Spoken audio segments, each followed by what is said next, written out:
Saturday, May 3rd. And we're still talking hockey, at least for a couple more weeks. So we had game one of the Commissioner's Cup Finals last night, rematch of last year. Maybe.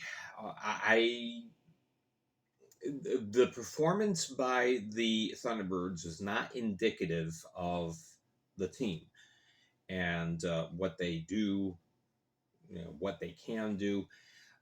So I was surprised by this outcome. I really was.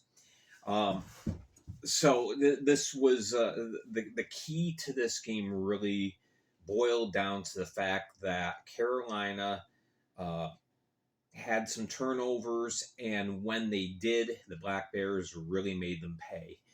I was also surprised by how much the referees put their whistles away. And what I mean by that, I don't mean that I think this game was, a hack and whack type of game. It wasn't. It was relatively clean, but there were things on both sides that the referees decided to let go and put the whistle in the pocket. The only penalty called was kind of an obvious one: delay of game. The puck goes over the glass from the defensive zone. Yeah, that's a delay of game. But that's the only thing that was called. So very interesting dynamic with that. All right, so 4-1 is the final. Black Bears take a 1-0 lead. Just diving into this first period, the second line of the Black Bears. This really made the difference too, in that you had two second lines.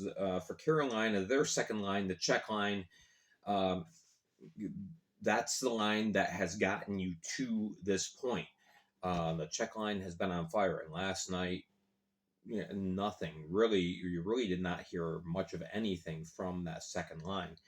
Binghamton's second line, on the other hand, they produce very, very well, especially in the first period. Kyle Steffen scores 3:33 again off of picking off an errant pass, and goes in, scores on Mario Cavallari, who really did play a very good game.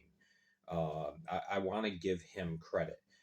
This is not losing 4-1. This is not on Cavallari.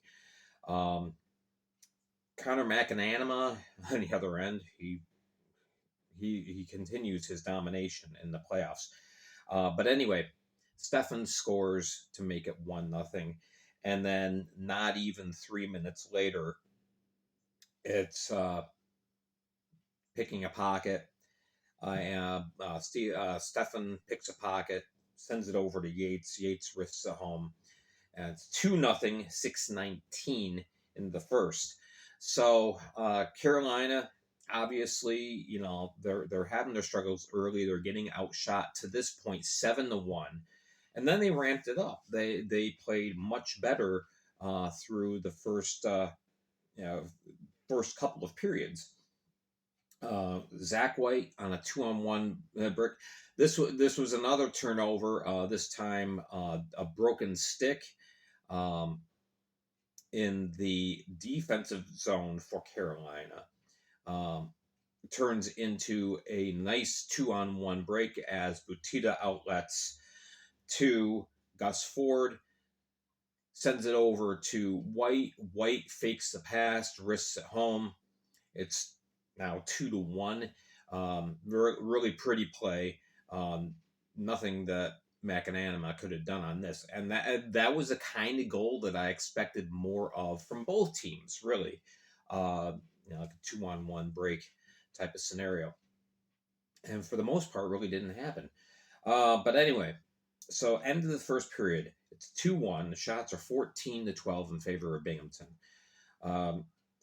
Into the second we go, and Blake Tosto, again off of another turnover, scores unassisted, 5:36, and that was the only goal of the period. Now, Carolina played much better, outshooting the Black Bears 10-7. Defensively, excuse me, defensively, you hold Binghamton to 7 shots, or even fewer than 10 shots in a period. You've played a very good defensive game because I mean Binghamton's known around the league. It's run and gun. They got a lot of shots on. Doesn't matter from the perimeter and close. From the point. Binghamton's firing the puck, and Carolina held Binghamton to 7 shots in that second period. Played much more defensively sound. It was just that one turnover early on, and it's 3-1. And then we go through the third period. It really kind of was a stalemate. The ice opened up. There were many more chances for both teams. Oh yeah, I forgot. I got to give Cavallari props, especially for the insane saves that he made in the waning seconds of the second period. CJ Stubbs, what was it? Stubbs got a shot. Kirkby got a shot. I think it was Mark Stone got a shot, all within like a 3-4 second period. And Cavallari, flat on his back, makes the saves, limbs flailing, and he's making the saves. It was crazy. That reminded me so much of somebody like Dominic Hasek or Marc-Andre Fleury playing. That was just incredible. Cavallari again played very, very well. His stats aren't going to look the greatest, but again, this loss was not on him. All right, third period, everything's even, Steven. Teams are trading offensive punches. Nothing's getting through. Both goaltenders standing tall. Finally, 16:45. Guess what? It's another turnover. Yeah. Bad pass, and Kirkby takes it home. 16:45. It's a 4-1 final. And so there we go. So McAnanama, 34-35 with saves. Cavallari stops 32. Both goaltenders were fantastic. So then this leads to one of the two questions that Coach Harrison's got to be thinking about. Who do you start in goal? Cavallari didn't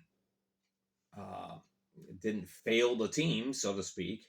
There was just those crazy turnovers. Do you start Babbitt, or do you stick with Cavallari, who's been carrying the brunt of your workload in the playoffs? This is a nice problem that Carolina has, is they have two goaltenders. It doesn't matter which one you put in. You can be pretty confident that you're going to get a good result.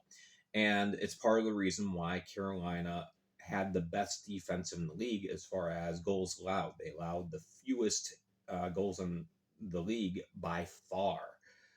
They allowed, I believe almost 30 goals less than the Black Bears allowed. But yeah, what do you do in goal? Second of all, there's 3 questions. Second of all, after Coach Harrison, what do you do to drill into your players' heads? We've got to be smarter with our passes, with our outlets, with our play along the wall. We gotta maintain puck possession better. How do you address that? The third thing that you've got to address is, you didn't get much offense again because McAnanama is such an amazing brick wall at this point in this playoffs.